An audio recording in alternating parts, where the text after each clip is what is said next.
Attention, recette pépite, si tu aimes les Twix, reste là, je te montre la recette, tu verras, c'est hyper simple à faire, c'est hyper gourmand, c'est tout ce qu'on aime. Allez, je te montre. Pour les biscuits, c'est pas compliqué, tu mixes farine et beurre, ensuite tu rajoutes du sucre, tu remixes un petit peu, ça te donne du sablé et ensuite tu vas mettre ça dans les empreintes du moule, tu tasses un petit peu, tu cuis et voilà. On démoule, on va laver le moule, on l'essuie correctement puisque maintenant on va profiter que le four est encore un petit peu chaud pour y faire fondre tout de suite le chocolat.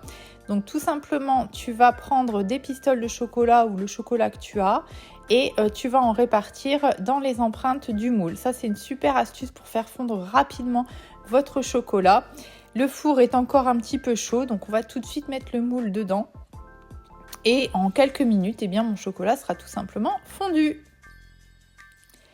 Voilà, impeccable. Il ne nous reste plus qu'à répartir correctement le chocolat dans les empreintes. Donc là, je m'aide de ma petite spatule pour le faire. Je remonte bien sur les bords pour qu'il y ait bien du chocolat partout après sur nos petits Twix. Ça, c'est important. Et une fois que c'est bon, je vais mettre mon moule au frigo, allez, 5 minutes, je vais vous dire, pour le temps que le chocolat refige un petit peu. Je ne veux pas forcément qu'il soit hyper dur, mais juste qu'il soit moins liquide en tout cas. Je viens rajouter, alors moi j'ai pris de la crème de caramel beurre salé, c'est excellent. Donc je viens en mettre un petit peu dans toutes les empreintes. Bien sûr, si tu préfères, tu peux faire ton caramel beurre salé toi-même, hein. Et une fois qu'on a fait ça, qu'on en a mis partout, eh bien on va tout simplement repositionner nos petits biscuits. Alors il est possible qu'ils cassent un petit peu, mais c'est pas grave, tu les remets quand même, tu appuies un petit peu pour histoire de consolider le tout. Et en fait, avec le caramel, ça va coller dedans et ton biscuit va rester finalement entier quand tu vas le démouler.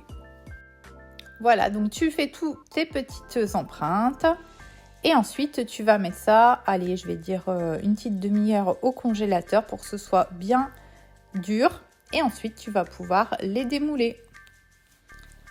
Donc, c'est un jeu d'enfant. Tu vas tout simplement pousser sur l'empreinte en dessous. Alors, on y va quand même doucement. Mais voilà, comme c'est congelé, de toute façon, c'est bien dur et il n'y a aucun problème. Et voilà ce que ça donne.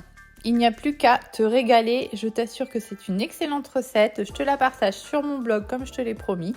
Et si tu refais la recette, n'hésite pas